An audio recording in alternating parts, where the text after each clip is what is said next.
Baik, bismillahirrahmanirrahim. Assalamualaikum warahmatullahi wabarakatuh. Saya perwakilan dari kelompok 4 ingin mempresentasikan mengenai perdagangan luar negeri, ekspor dan impor. Izinkan saya memperkenalkan kelompok saya. Ada Yusuf Fajar, yang kedua saya sendiri, Boy Ardiansyah, yang ketiga Muhammad Syahrul, yang keempat ada Muhammad Farhan Mubarok, yang kelima ada Muhammad Fadri Rahman, dan yang terakhir ada Bima Irawan. Selanjutnya dilanjutkan oleh teman saya.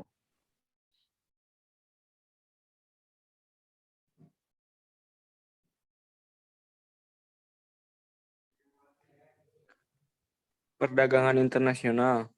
Perdagangan internasional adalah memungkinkan negara-negara untuk memperluas pasar mereka dan mengakses barang dan jasa yang mungkin tidak tersedia di dalam negeri. Sebagai hasil perdagangan internasional adalah pasar menjadi lebih kompetitif. Hal ini pada akhirnya menghasilkan harga yang lebih kompetitif dan bisa menjual produk yang lebih murah ke konsumen. Manfaat perdagangan internasional: 1. Menaikkan devisa negara. 2. Pertumbuhan ekonomi. 3. Mempengaruhi stabilitas harga barang ekspor, eksistensi tenaga kerja. 5. Memperluas pasar.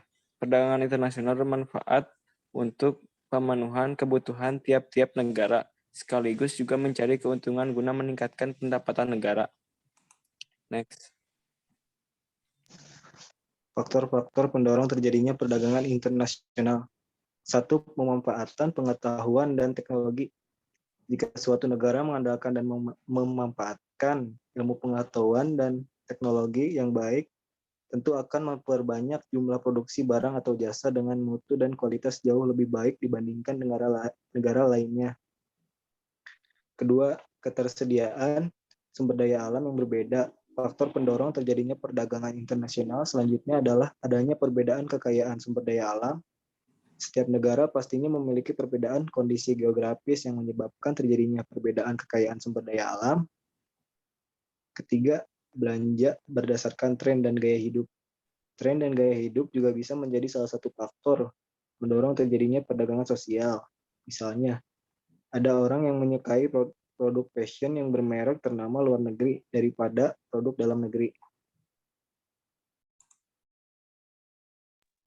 Yang keempat, ekspansi pasar untuk perbesar keuntungan. Salah satu faktor pendorong suatu negara untuk melakukan perdagangan internasional adalah ekspansi pasar dan perbesar keuntungan. Ketika membicarakan soal perdagangan, tentunya akan ada nama keuntungan dan kerugian. Kelima, plus minus produk yang dibuat suatu negara. Ada kalanya suatu negara melakukan produksi barang tertentu secara besar-besaran, karena adanya faktor lain yang mendukung sehingga menimbulkan kelebihan produk. Untuk menghindari kerugian dari kelebihan produk tersebut, para produsen di negara tersebut memilih untuk mengekspor barangnya ke sektor yang lebih luas, yaitu negara lain. Next.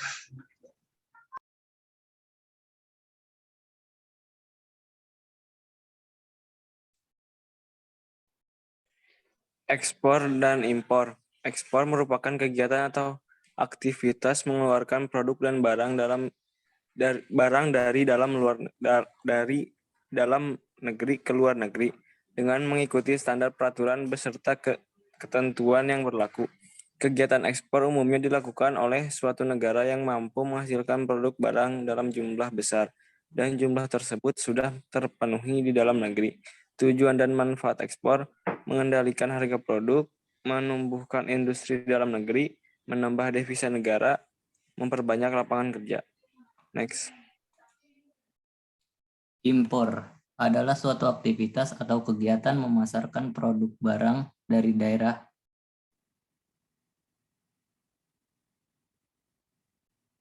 pabean atau membeli suatu produk barang dari negara lain untuk memenuhi kebutuhan dasar dalam negeri disebut impor. Perdagangan yang dilakukan dengan cara memasukkan barang dari luar negeri ke dalam daerah pabean Indonesia dan mematuhi ketentuan peraturan perundang-undangan disebut transaksi impor. 3 poin tujuan kegiatan impor. Pertama, memenuhi kebutuhan dalam negeri. Kedua, memperkuat posisi neraca pembayaran. Ketiga, mengurangi keluarnya devisa ke luar negeri.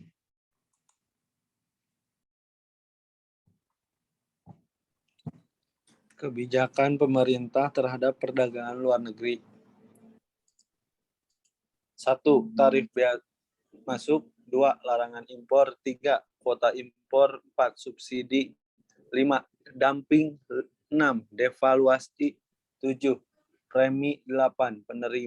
Penerapan syarat kandungan lokal. 9. Hambatan-hambatan birokrasi.